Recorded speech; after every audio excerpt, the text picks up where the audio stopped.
Dito guys, no, umpisahan ko nang italis itong kwarto ko. So ang una kong ginawa dito guys, kinuha ko muna yung sentro, pinaka-sentro ng kwarto. Tapos yan guys, iyan natin, i-squala ko muna yan guys. Yan yung nakikita nyo guys, yan. Ikukunin ko muna yung squala nyan guys. Tapos guys, pag nakuha na natin yung squala yan, pwede na tayo mag-umpisa guys. Let's go na.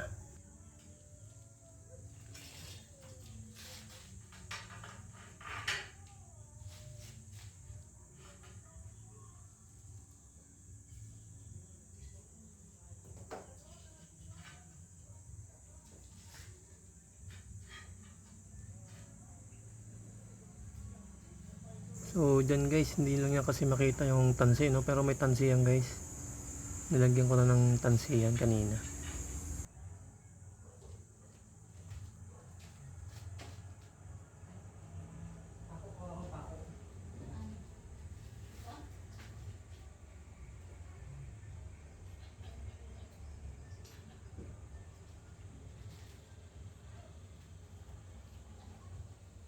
So dyan guys, nakita mo nyo na nakuha ko na yung pinaka-squalat tsaka yung sentro ng kwarto. So yan, mag-umpisa na tayo dyan guys. Init, ang init guys.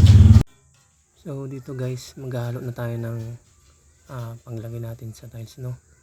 So ang ratio na ginawa ko dito guys is 1:4. Ibig sabihin guys, 4 na balding buhangin, isang supot na semento. So dito guys, 2 balde lang muna hinalo ko. So kalahati lang yung ilalagay natin dyan guys. Dito kasi guys, nagtipid lang tayo ng konti. Pero okay na okay yan guys. Tapos gagawin kong halo dyan guys is medyo siya basa, hindi dry pa kasi manipis lang yung ginawa ko dito guys. Manipis lang yung pagkaka-layout ko ng pagkakadikit ng tiles natin dito guys, no. Yung dry pack kasi guys, no, ginagamit yung pagka sa mga medyo makakapal na layout ng tiles. Ayan. Dito kasi sa akin guys, manipis lang. So panoorin nyo lang guys.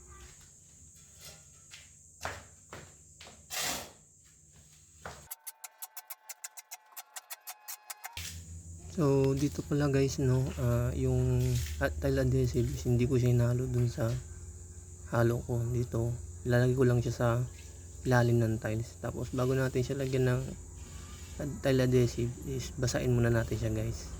Yan, ganyan guys.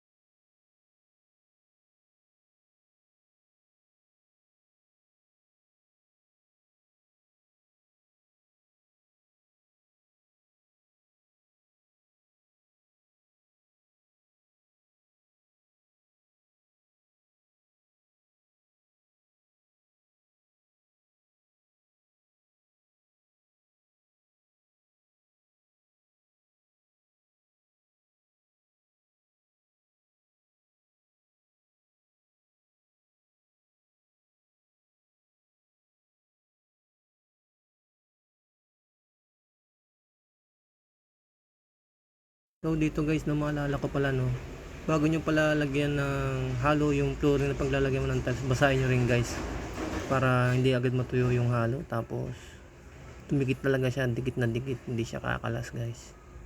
Yan guys yung ginagawa ko guys, binabasa ko muna yan.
So yun guys, zero ko na lang yan guys.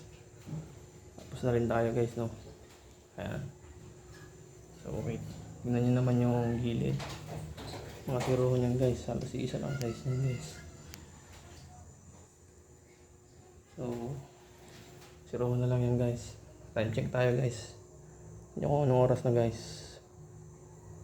Ayan, past 12 na guys. Ngayon ako natapos. Ba't kaninang 6 AM. Ayan. Siguro mga balikan natin to ng mga 3 o'clock guys. Patigas na yan. So umpisahan ko na yung si Rojo. Baka sakali matapos natin to ngayon guys. So yun lang guys.